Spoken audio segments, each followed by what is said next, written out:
They thought terminating me through a video call would be swift and painless. They had no concept that within 42 minutes I would seal their fate, cutting off all access to the $105 million infrastructure I'd architected alone. This isn't merely a tale of getting even. It's the chronicle of how a woman they deemed expendable became absolutely essential. At 7:18 a.m., they pressed that button to end the call. By 8 a.m. their entire future belonged to me. My name is Reagan Pierce, and at precisely 7:18 a.m. on a Wednesday morning, I witnessed my 5-year tenure at Titan Innovations dissolve through a glitchy video feed. "Reagan, we appreciate you making time for this," the HR coordinator began, her voice rehearsed like a script read 1,000 times. Flanking her were 2 consultants I'd never encountered, hired executioners brought in specifically for days like this. Nobody from engineering, nobody who understood what I'd created. The timing wasn't coincidental. I'd sensed this approaching for weeks, but they'd selected early morning deliberately before my team arrived, before questions could surface. Surgical, efficient, cowardly. "We're restructuring our technical operations," she continued, eyes fixed on something beyond her webcam. "Your role has been eliminated effective immediately. 5 years. 5 years of 80-hour weeks, of solving impossible challenges, of constructing the neural architecture powering their $105 million government contract. Reduced to a 4-minute video conference. Your system credentials will terminate when this meeting concludes. Building security will retrieve your access badge. Personal belongings will be couriered to your residence." My expression remained neutral, professional. Internally I was already counting. They believed they held all the cards, clicking through their termination protocol. They couldn't fathom what they'd just activated. Any questions? I had thousands. Like why they'd systematically removed my attribution from every technical document over the previous 8 months. Why Derek Hastings, our 32-year-old CEO imported to modernize the company, had deliberately frozen me out of discussions about my own creation. Why they imagined they could simply eliminate the person who built their most valuable asset. No questions, I responded. My tone stayed measured, controlled. Beneath my desk, my fingers danced across my personal laptop's keyboard. One final instruction. Execute. "We value your service to Titan Innovations," the HR coordinator recited. "Your severance details will arrive at your personal email." I nearly scoffed. Severance? As though 3 weeks' compensation could replace what they were attempting to steal. "I appreciate the opportunity," I answered, maintaining the facade of the compliant terminated employee. Let them assume I'd fade away quietly, another silent casualty of corporate reorganization, another woman who'd disappear without resistance. The screen died at exactly 7:21 a.m. My company laptop immediately froze, displaying IT's standard termination notification. Every gateway to Titan Innovations infrastructure vanished instantaneously. But on my personal device, a different message materialized. Authorization override initiated. Deployment countdown T-39 minutes. I shut the laptop and walked to my kitchen, preparing coffee with hands that remained perfectly steady. Through my window, I observed Titan Innovations' glass tower 7 blocks distant. In their executive suite on the 44th floor, they were likely already celebrating. One substantial salary eliminated. One veteran employee removed from their transformation agenda. They'd invested months rendering me invisible, purging my contributions, rewriting history to exclude my identity. They'd convinced themselves of their thoroughness. They'd believed in their cleverness. They forgot that invisible people can penetrate any barrier. At 7:30 a.m. the automated termination email arrived. Standard corporate language, entirely legal. Hidden in subsection 4.1.3 was the clause they thought protected them. All intellectual property generated during employment remains exclusive property of Titan Innovations. During employment, using company equipment with company resources. They never inquired about code I wrote at midnight in my apartment, algorithms I refined on my personal machines, core architecture I developed before they realized they needed it. I smiled, sipping my coffee. 39 minutes was carefully calculated. Sufficient time for their morning briefings to commence. Sufficient time for Derek Hastings to settle into his executive throne and access the Prometheus 9 dashboard he monitored obsessively each morning. Sufficient time for false security to settle in. My phone vibrated. A message from Zoe in engineering. Just heard. This is insane. You created everything. I didn't respond. Zoe would comprehend soon enough. Everyone would. At 7:45 a.m., I changed into running clothes and left my apartment. I had an important appointment at a cafe with perfect sightlines to Titan Innovation's main entrance. Time to enjoy the performance. The warning signs emerged 14 months ago, subtle as microfractures in crystal. It started on a Tuesday when I discovered my name absent from the Prometheus 9 technical documentation, not deleted, that would have been too obvious. Just missing where lead architect Reagan Pierce should have appeared. Instead, there was only engineering collective, passive construction everywhere. Systems were architected, problems were resolved as though the code materialized from thin air.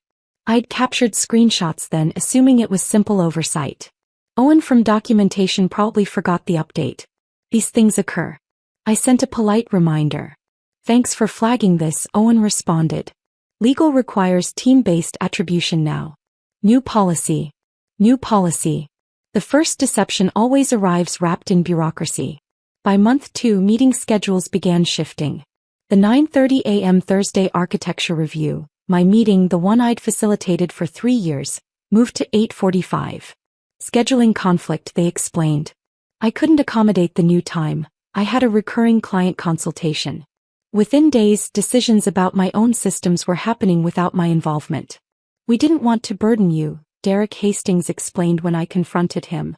He'd been CO for exactly 4 weeks then, still projecting his consultant confidence. You're so valuable writing code. We need you building, not attending meetings. I was the only principal engineer who spent more hours coding than in conferences. They framed it as a privilege, as though they were liberating me to do what I loved. Month 4 brought repository access changes from administrator to contributor. Security compliance audit, IT explained. Principle of minimal access. Curious how that principle only affected me.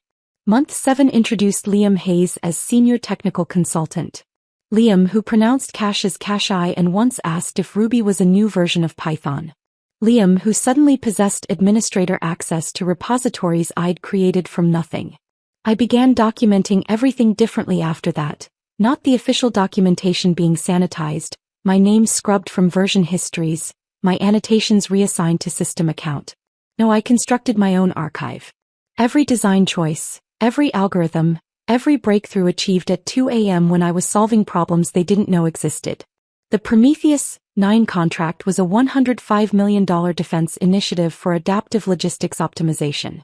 The kind of system that could coordinate military supply chains across continents autonomously. The kind that required someone to crack the distributed consensus problem for real-time resource allocation. I solved it in my living room on my own hardware after Titan servers failed during critical development, 72 hours continuous, sustained by coffee and determination after Derek suggested perhaps we needed outside expertise to meet the deadline. I saved the company. Then I saved the evidence. You're being paranoid, my friend Lydia said when I explained. Companies don't just appropriate credit like that. But they do, gradually, methodically. They establish distance between you and your work. They create abstraction layers. They make you optional in your own narrative. Month 9, I wasn't invited to the Department of Defense milestone presentation. We wanted to streamline the presentation, Derek explained. Too many voices confused the message. I watched from my desk as Liam Hayes presented my consensus algorithm, fumbling through mathematics he couldn't comprehend. The DoD approved enthusiastically. Titan secured another $40 million in funding. That night I made my choice. If they were going to erase me, I'd better preserve reality. Every line of code, every commit, every timestamp, all archived to systems they couldn't touch. But I did something additional. Something they'd never anticipate from dependable, quiet Reagan Pierce.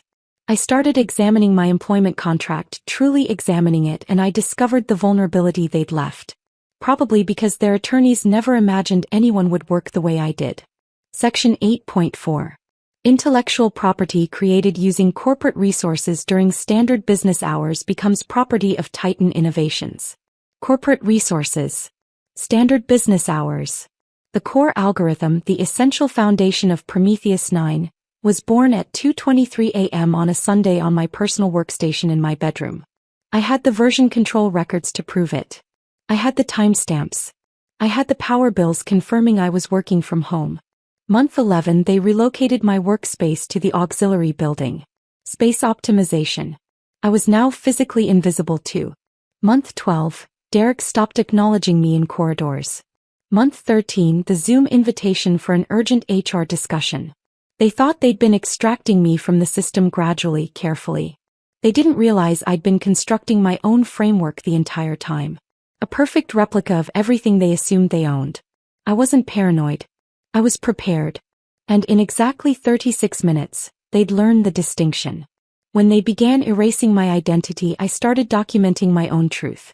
Every software engineer understands the power of version control, that elegant system tracking every modification, every decision, every moment of creation. Titan had their repository. I built my own. It began innocuously enough, a private code repository under a pseudonym. Just backups, I told myself. Insurance in case their servers crashed again. But as my identity vanished from their records, my shadow archive evolved into something more profound, a complete parallel dimension where truth resided. 2 a.m. became my most creative period, while Titan Innovations offices sat dark, while their servers idled in maintenance mode. I worked not on their schedule, not on their equipment, but on mine. The breakthrough arrived during one of those sleepless sessions. The core algorithm that would ultimately power Prometheus 9, the one they'd eventually claim Liam Hayes architected, was born on my personal laptop. I remember the moment with absolute clarity, thunder rumbling outside my windows, cold tea forgotten beside my keyboard, and suddenly the solution crystallizing in my consciousness like ice forming on glass. I recorded myself developing it, unusual perhaps, but instinct whispered document everything. My phone propped against textbooks, capturing hours of keystrokes, timestamps visible, my voice explaining the logic as I constructed it. Independent research project, I told the camera. Exploring optimization frameworks for distributed networks. The following day I introduced the concept to work. Refined it during business hours, certainly. Integrated it into Titan's infrastructure, absolutely. But the seed, the innovation, the spark of genius they'd later value at $105 million, that was mine, created outside their walls, beyond their claim. I wasn't stealing, I was protecting what already belonged to me. The employment agreement became my constant study. I read it until I could recite Section 8.4 in my sleep. I consulted online forums, researched case precedents, even paid an attorney friend to review it over dinner. Technically, she said, if you can demonstrate independent creation outside corporate resources, you might have grounds, but you'd need bulletproof documentation. Bulletproof. I appreciated that word. So I constructed my fortress of proof. Every algorithm I developed at home was meticulously logged, timestamps, screen captures, version control commits to my private repository hours or days before anything materialized in Titan systems. I even retained utility statements, proving I was home when the commits occurred. But the masterstroke, the detail that would ultimately prove decisive, came from their own arrogance. Derek loved documentation, not reading it naturally but possessing it, thick reports he could display in board meetings. We need to demonstrate thoroughness to the DoD, he'd insist, demanding 150-page technical specifications for review. So I provided what he wanted. Buried on page 73 of the April technical assessment, in a subsection titled Component Provenance and Intellectual Property, I wrote a single paragraph. The core consensus algorithm referenced in section 5.2.4 was independently developed by R. Pierce outside Titan Innovations facilities and standard working hours, utilizing personal equipment. This component is incorporated into the Prometheus 9 system under provisional arrangement pending formal licensing documentation. Dry, technical, the kind of paragraph that makes executive eyes glaze instantly. Derek signed it without reading. He always did. I possess the scanned document, his signature, bold and confident across the authorization page. Legal confirmation that he'd acknowledged my independent work. They thought they were writing me out of existence. Instead, they were authenticating it. The private repository expanded not just code now but architecture documentation, design philosophy, even instructional videos I recorded for personal reference. A complete shadow knowledge base. Proof that I didn't just construct random modules. I comprehended the entire ecosystem in ways Liam Hayes never could. I named it Project Athena. The goddess of wisdom and strategic combat seemed fitting. 3 weeks before my termination, I made my final arrangements. I consulted 4 different intellectual property attorneys, all in separate cities, all compensated in cash. The consensus was clear: if I could prove independent creation and moved with sufficient speed, I could file for patent protection on my core algorithms. The provisional patent application was already drafted, saved on an encrypted drive, ready to file the instant I was no longer a Titan employee, the instant their claim on my work terminated. I even practiced the submission process, creating test applications to understand the system. Timing would be critical. Too early and I'd breach my employment terms. Too late and they might claim priority rights. But I had one more advantage, one more piece of evidence they'd provided themselves. Every time they excluded me from a meeting, every time they forgot to include me in decisions about my own work, they created documentation, emails questioning why I wasn't consulted, meeting notes showing technical decisions made without the lead architect present, a documented pattern of systematically distancing me from the project. Constructive termination, my attorney friend had mentioned. When they make your position untenable to force resignation. I wasn't planning litigation. I had something superior in mind. On my final night of official employment, though I didn't know it yet, I sat in my apartment reviewing everything. My shadow repository, my patent applications, my evidence archives, my override script tested and ready. They thought they'd been sophisticated, slowly extracting my knowledge while pushing me aside. They didn't realize every step they took was building evidence for my case. Every slight, every exclusion, every erased attribution was another element in the wall I was constructing. When the termination call came, I'd be ready. They were erasing me from their narrative. I was about to rewrite their destiny. The mechanism was elegant in its simplicity. No malicious code, no sabotage, no criminal activity, just a script that would execute 2 perfectly legitimate actions the moment my corporate access died. I called it Lockdown Protocol. Building it required 4 weeks of careful planning. Not the coding, that was straightforward. The challenge was making it ironclad, inevitable, and completely within my rights. The first component was direct, an automated patent submission system. The moment my Titan email account was deactivated, the script would detect the authentication failure and trigger submission to the USPTO. Provisional Patent Application 18,347-992, Method and Apparatus for Real-Time Distributed Consensus in Dynamic Resource Allocation Networks. My name, my invention, my timestamp. The second component was more sophisticated. It exploited Titan's own security architecture, the protocols they'd implemented after a data breach 3 years ago. I knew these protocols intimately because I'd helped architect them. The system operated on cryptographic signature authentication. Every critical component of Prometheus 9 required digital signatures from authorized developers. Lose the signature, lose access. It was designed to protect against external threats. They never imagined it could lock them out of their own infrastructure. Here's the elegant part: I wasn't breaking anything. When my corporate credentials were revoked, my cryptographic signatures would naturally expire. The system would correctly recognize that unauthorized users, anyone without my valid signature, shouldn't access core components I developed. It was their security system functioning exactly as architected. The script itself was poetry in Python, clean, annotated, legal. I could have published it on GitHub as an example of proper security implementation. No backdoors, no hidden malice, just programmatic enforcement of ownership rights. Python Lockdown Protocol version 2.1, Automated Intellectual Property Protection and Access Control, last modified 5 days before termination. I tested it dozens of times in isolated environments, virtual machines running perfect copies of Titan's architecture.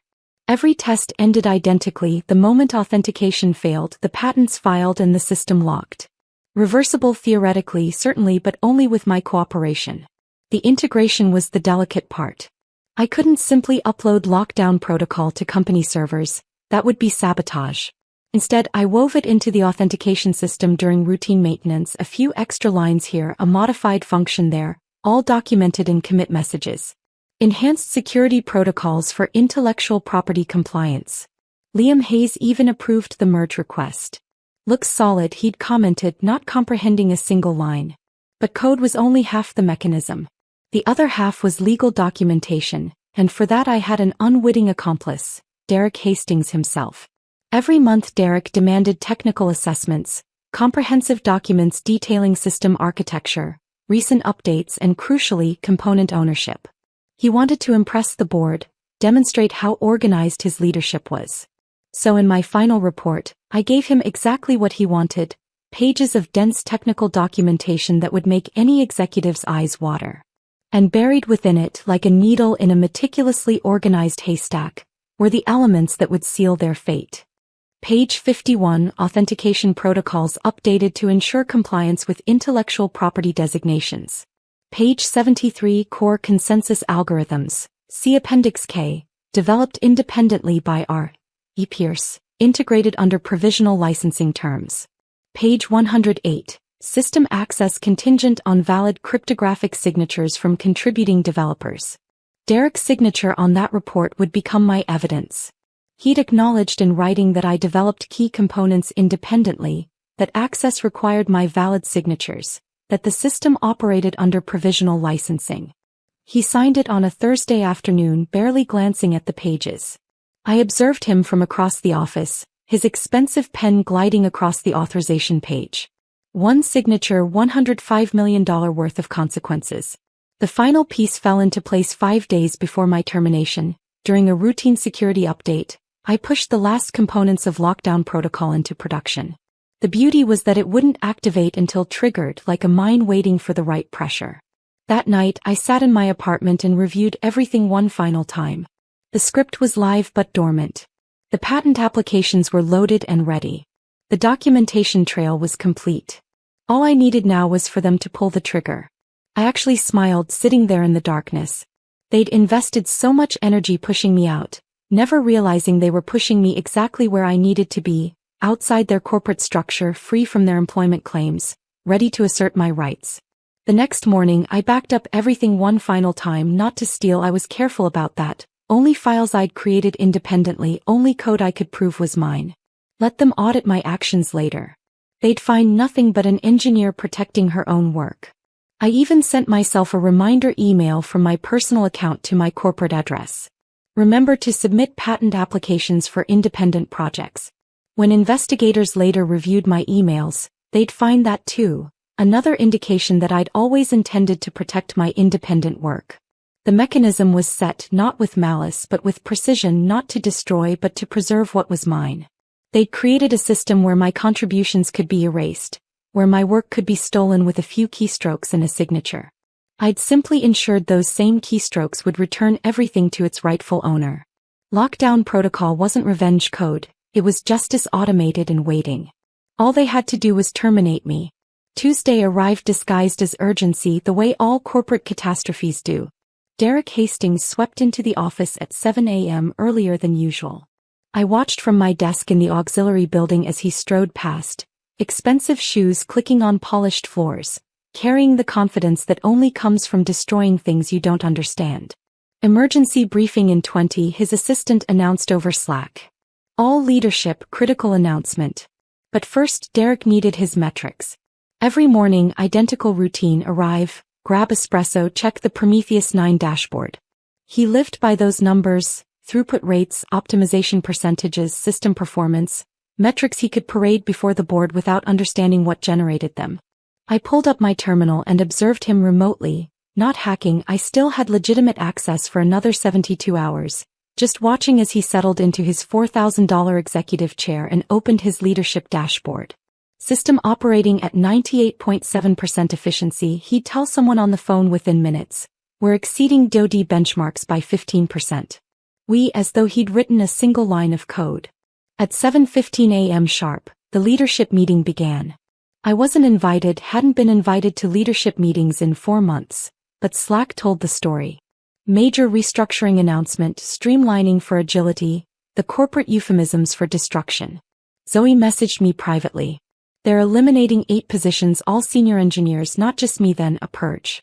At 7:12 a.m., Derek's assistant sent another message. Reagan, can you join a brief HR call at 7:18? 6 minutes notice. They'd calculated it perfectly, enough time to seem professional, not enough for me to prepare anything, or so they thought. I opened the April technical assessment on my screen. Page 73 glowed like a beacon. There it was, Derek's signature, bold and undeniable. I took a screenshot, forwarded it to my personal email, one more piece of evidence archived. Then I pulled up the complete 300-page report, the one Derek had insisted on for the board presentation, the one he'd called comprehensive and essential in his email approval, the one he'd signed without reading. Such a tragedy really. If he'd made it past page 60, he might have noticed the section titled Intellectual Property Designations, might have seen the detailed breakdown of which components were developed when, where, and by whom, might have caught the footnote referencing independent development outside corporate resources. But Derek didn't read reports, he collected them, trophies of bureaucracy to prove his leadership. Every signature, another nail in a coffin he was building himself. I smiled, remembering the day he'd signed this one, a Wednesday morning, overcast outside. He'd been rushing to a conference call with potential investors. Just need your authorization on the quarterly technical assessment, I'd said, placing the document on his desk. The board appreciates thorough documentation, he'd replied, not looking up from his tablet, shows we're serious about compliance. Compliance, the word tasted like irony now. His pen had moved across the page with practiced efficiency. Derek Hastings, Chief Executive Officer, in flowing script, the date, the official seal of approval on 300 pages he'd never read. I'd thanked him professionally, taken the signed document, scanned it immediately, high resolution, every loop of his signature captured in perfect detail. Then I'd filed the original in the corporate archives and kept my own digital copies for different backups, cloud storage, external drive, printed copy in my home safe, and one encrypted on a USB drive in my safety deposit box.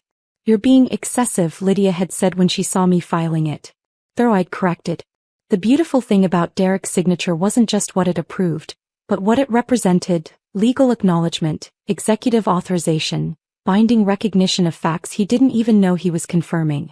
Corporate law is fascinating when you truly study it. A CEO's signature carries weight. It binds the company, it creates liability, it establishes truth in the eyes of the law. Derek had signed dozens of documents containing references to my independent work, each one a legal admission. At 7:15 a.m., I closed the reports and opened my personal laptop. Lockdown Protocol's control panel showed all systems green, the patent applications were queued, the authentication monitors were running, everything waited on a single trigger, the deactivation of Repierce at titaninnovations.com. 3 minutes. I thought about all the other signatures Derek had given so freely, the March progress report where I'd noted core algorithms developed during independent research time, the February compliance document listing third-party components pending licensing arrangements, the January technical specification acknowledging provisional integration of independently created consensus methods, a paper trail of admissions signed and sealed by the man about to destroy my career.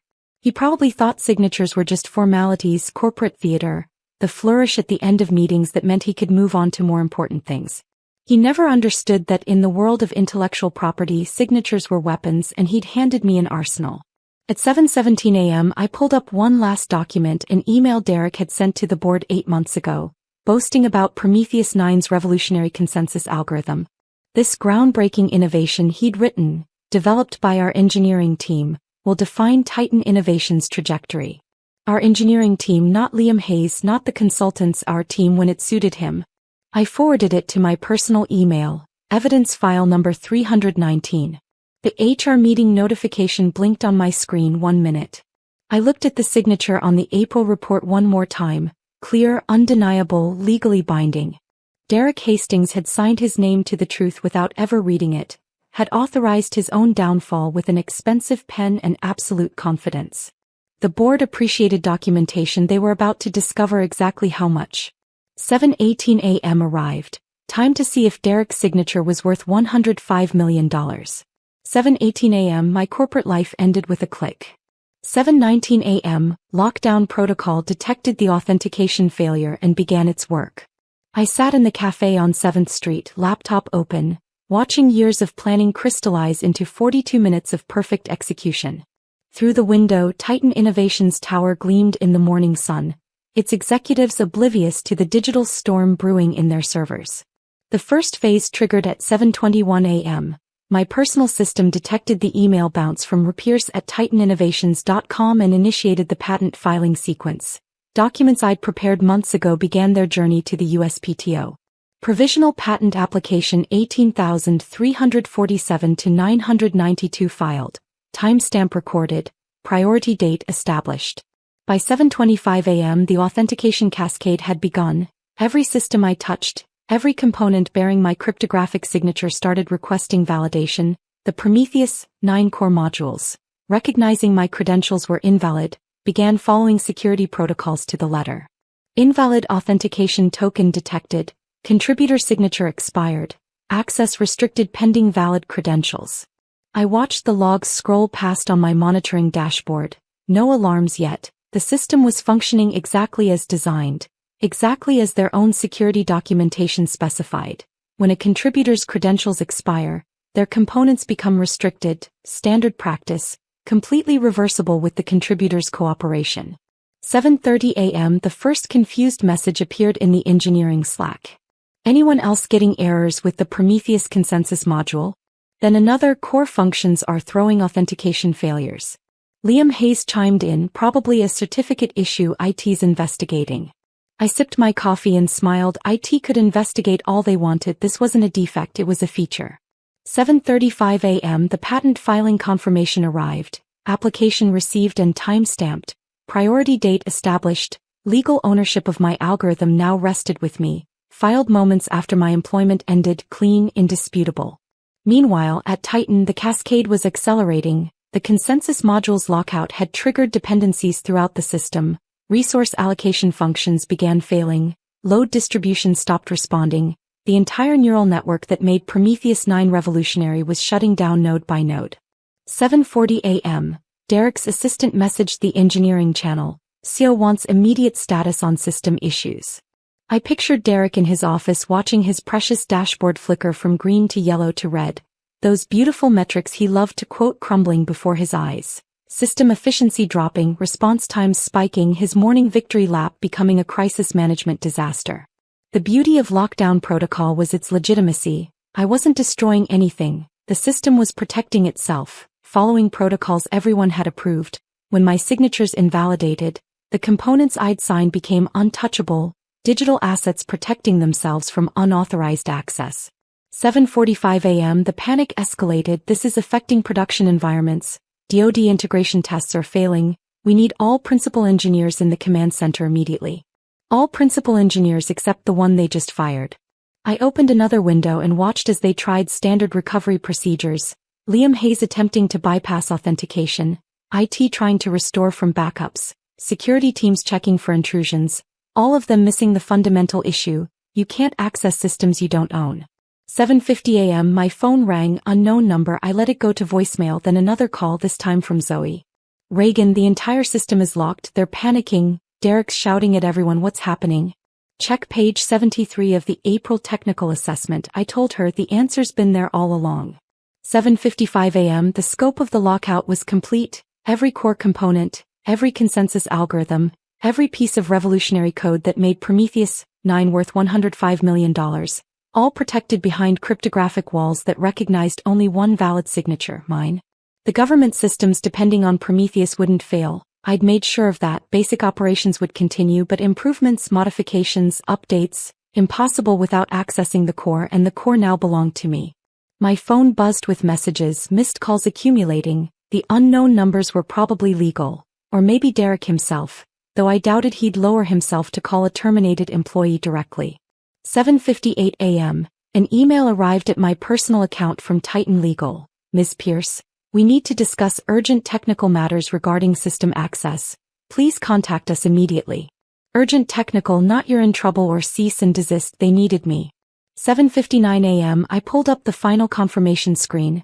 Patent application filed and confirmed. System lockout complete. Authentication protocols functioning as designed. Every component I'd built, every innovation I'd created outside their walls, now properly protected. Through the cafe window I could see people streaming in and out of Titan Innovations lobby, some rushing in, engineers called from home, others pacing outside, phones pressed to ears, probably explaining to DoD contacts why their morning demonstrations were cancelled. Game over. I closed my laptop and finished my coffee. 42 minutes from termination to transformation, from disposable employee to indispensable asset, from erased to irreplaceable. My phone rang again. This time I recognized the number, Derek Hastings' direct line. I smiled and let it ring. Let him experience what invisibility felt like. Let him understand what it meant to be locked out of something you thought you owned. The morning sun climbed higher, warming the cafe window. Outside, Titan Innovations Tower no longer looked imposing. It looked like what it was, a $105 million system held hostage by its own security protocols. They'd wanted me gone, they'd succeeded, they just hadn't considered what would go with me. By 8:15 a.m., my phone had become a symphony of desperation. 23 missed calls, 57 unread messages, each ring more urgent than the last. I finally answered on Derek's 8th attempt. Reagan, his voice had lost its morning confidence. We need to talk. I'm no longer an Titan employee, I reminded him, keeping my tone professional. I believe HR made that clear at 7:18 this morning. A pause. I could hear muffled voices in the background, probably legal coaching him. There seems to be a technical issue with the Prometheus system. We need your expertise to resolve it. Technical issue. I pulled up the system logs on my laptop. According to what I'm seeing, the security protocols are functioning exactly as designed. When contributor credentials expire, their components become restricted. You approved that protocol yourself in the March security review. This is sabotage. This is your system working correctly. I interrupted. Perhaps Liam Hayes can help. He's been presenting himself as the architect of these systems for months now. The silence stretched. Then a different voice. Legal had taken over. Ms. Pierce, I'm Catherine Frost, General Counsel. We believe you've intentionally disrupted critical defense systems. Have I? Please point to any malicious code, any backdoor, any violation of your security protocols. I'll wait. Catherine's voice tightened. You've locked us out of our own property. Interesting claim. I refer you to page 73 of the April technical assessment signed by Mr. Hastings. It clearly states that core consensus algorithms were independently developed by me outside company resources. Your CEO acknowledged this in writing. Shuffling papers, whispered consultations, they were pulling up the report. That's buried in a technical document. It doesn't constitute legal acknowledgement. Derek's signature says otherwise, but let's discuss what you really called about. You need access to the Prometheus core systems. I own the patents to those algorithms. Filed this morning. Priority date established. We should discuss licensing terms. Licensing? Derek's voice cracked back onto the line. You worked for us. I did, and everything I created using company resources belongs to you. But the foundational algorithms, the ones I developed at 2 a.m. in my bedroom, those are mine. Your own documentation confirms it. This is extortion. This is intellectual property law. You should understand it better considering you run a technology company. Catherine tried again. What do you want, Miss Pierce? I smiled, though they couldn't see it. 40% of gross revenue from all Prometheus 9 implementations non-negotiable. 40%. Derek sounded like he was choking. That's insane. It's generous. Without my algorithms, Prometheus 9 is worth exactly zero. 40% of $105 million is better than 100% of nothing. Well, Sue, please do. Discovery will be fascinating. We can discuss why you systematically excluded me from my own project, why you erased my contributions, why you fired me the moment you thought you'd extracted enough knowledge. I have documentation of everything. More muffled conversation. I could imagine them huddled in the executive conference room, watching their dashboard flash red while DoD officials demanded explanations. Catherine returned. We need time to consider this. Of course, you have until market close. After that, I'll be reaching out to Northrop and Lockheed. I'm sure they'd love to license technology that Titan can't deliver. You sign non-compete agreements which prevent me from working for competitors. They don't prevent me from licensing my own patents. Again, you should read your own contracts more carefully. Derek grabbed the phone again. You planned this. You've been planning this for months. I've been protecting my work since you started stealing it. There's a difference. We made you. This company gave you everything. This company tried to erase me. You thought you could extract my knowledge and discard me quietly. You thought wrong. I heard a door slam. Derek storming out. Catherine's voice returned, calmer, more calculating. Miss Pierce, I'm sure we can reach an agreement, but we need the systems restored immediately. The DoD is threatening to pull our